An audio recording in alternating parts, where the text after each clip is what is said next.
Happy Saturday. I have been trying to multitask. You know how you've got to do mom stuff and then work in between and then give your spouse time to get the things that they need to get done and then manage your home, the animals, the kid, all of it? Yeah, that's me. It's Saturday. All right, so you guys have been asking for an update on the Jon Gosselin, Kate Gosselin drama.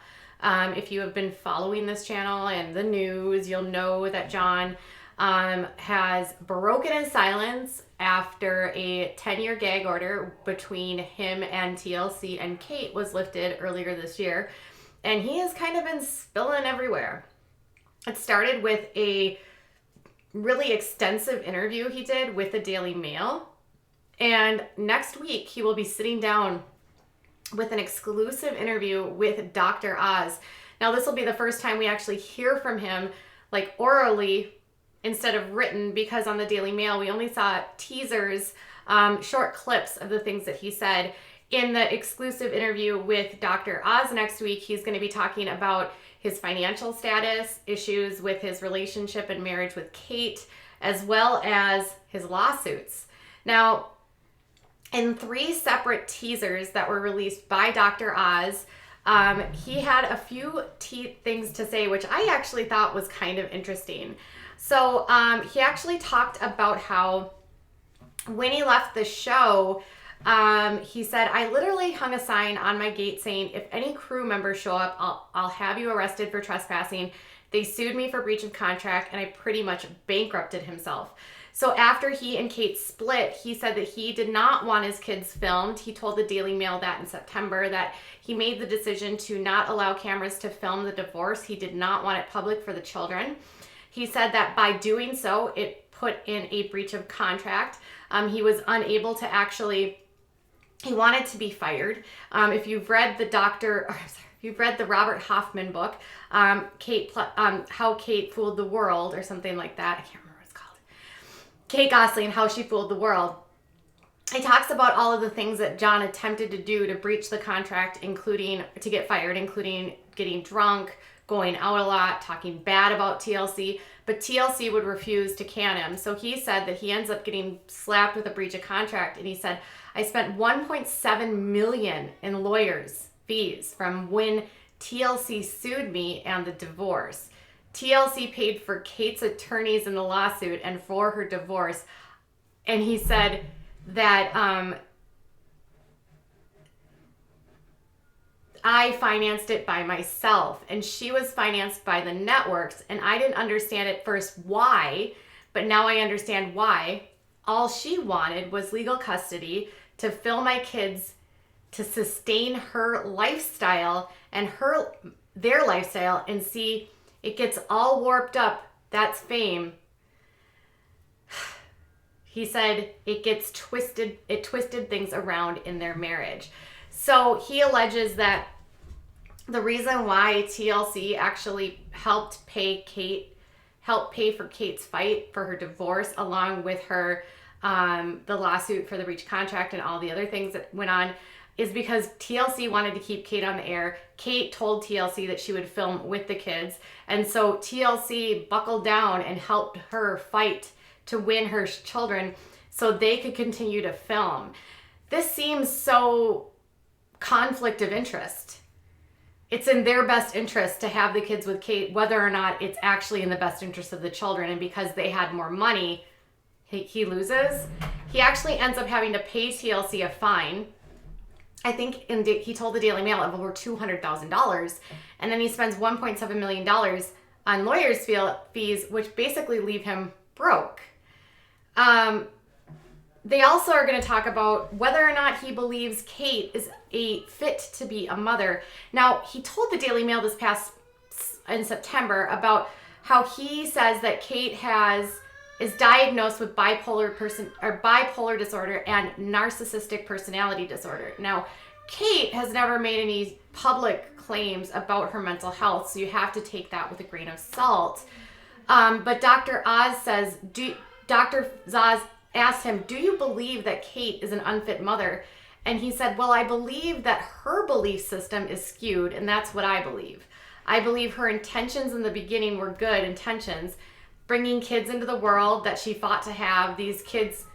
She fought to have these kids, but I think once fame and money got involved, it twisted her belief system. What? On my end, I've been fighting to get my kids off TV forever. And this has been a pivotal issue between the two of them ever since. So he says that her only interest in having the kids is to be on TV and to fund her lifestyle.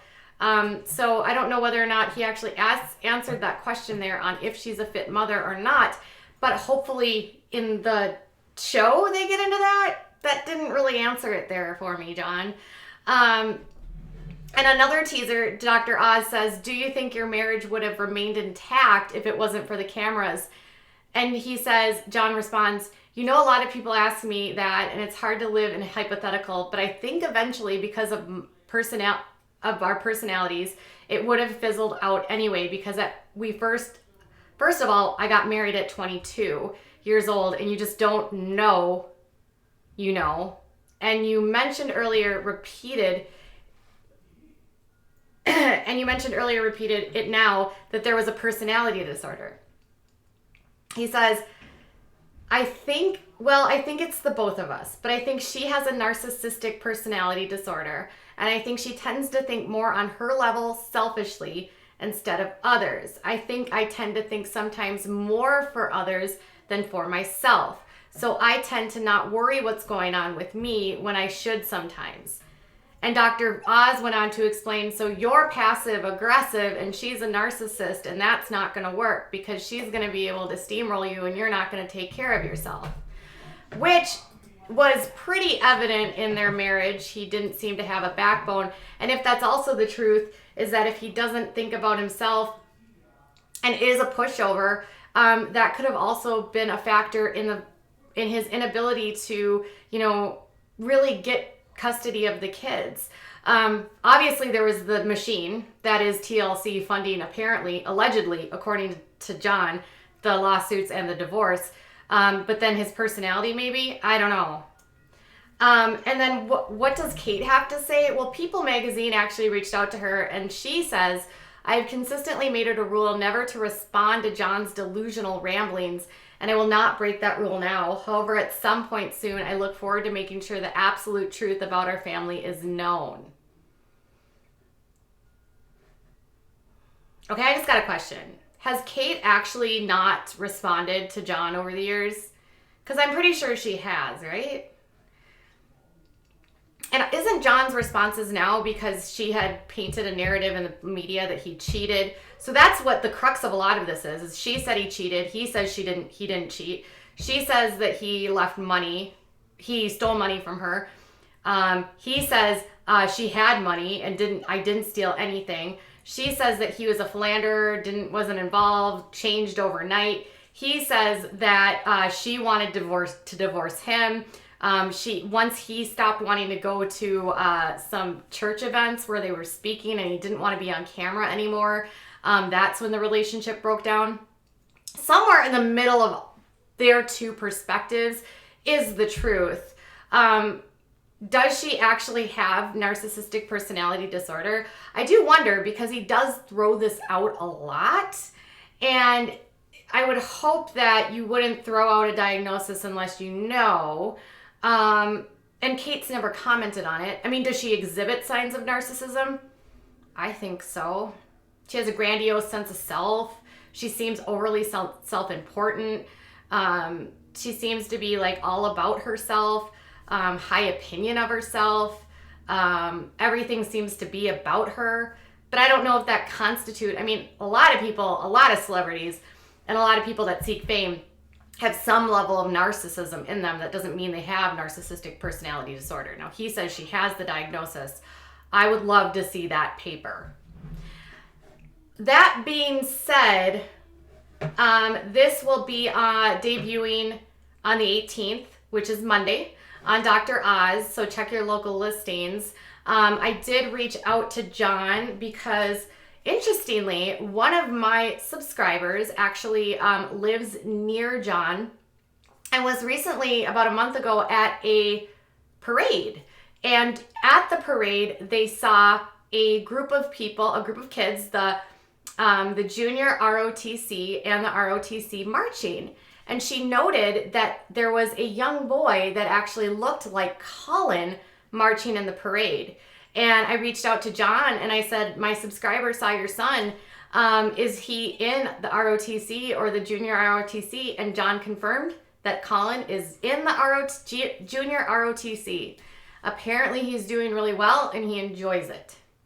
So Jon currently has full legal custody of both Hannah, or full custody of Hannah and Colin. The other kids he shares joint legal custody with. I don't know if he actually sees them. Maddie and Kara are at college, and the other 4 sextuplets are with Kate. They all started high school this past fall, so they're freshmen in high school. They've got 4 more years of this back and forth, and then it's going to be which one of these kids is actually going to come out and talk and share their side. There's lots of mudslinging going back and forth between Jon and Kate, and neither of them are perfect. They have both made mistakes. Both of them, despite the fact that they claim that they don't want to be in the public eye, are in the public eye. Jon has been probably wanting to defend his position, although I look back in the past and he has had a lot of interviews in the last 10 years where he's talked a lot about the same things. So I don't know what exactly the 10-year gag order lift was about. Was it about the legal stuff? I don't know. But at some point I hope the back and forth between these two can actually just stop, or media doesn't care. I don't know. Then I wouldn't have anything to talk about, I guess. I'm interested in the kids more than anything. I'm interested to know how they're doing. The inner workings of their marriage and their divorce that happened 10 years ago is starting to matter less and less to me. And it's more like, how are the kids doing? What's going on with Colin and Hannah? Are the other kids that are living with Kate, are they doing okay? Jon said to the Daily Mail in an interview in September that he believes that his kids have suffered abuse and have PTSD and have trauma from living with their mother. So is that true? When the kids turn 18, are they going to come out and have an interview and share their side of the story without either one of their parents influencing them? I really hope at some point the thought of this is focused around the well-being of the kids and not so much about the mudslinging back and forth and dredging up old thoughts and feelings and bitter wars. It's clear these two have no love lost, and it's also clear that the two of them will continue to be fighting, because I don't know that I believe Kate's statement when she said, I've consistently made a rule never to respond to Jon's delusional ramblings. I don't think that's true. I think Kate has responded quite a bit, but I'd have to go verify. If you know and you have a link, let me know. She has been quite silent on his recent media blitz. All right, so I will be back with more. Aaron Carter was just live saying that he has cancer, so I got to check out what's going on there. And Matthew and Haley broke up. There's just so many stories today. And Mama June, Gino Dokes, went live this morning, posted a video about 10 hours ago. So much is going on, and I don't even know where to start. I'll be back in a little bit. Bye, guys.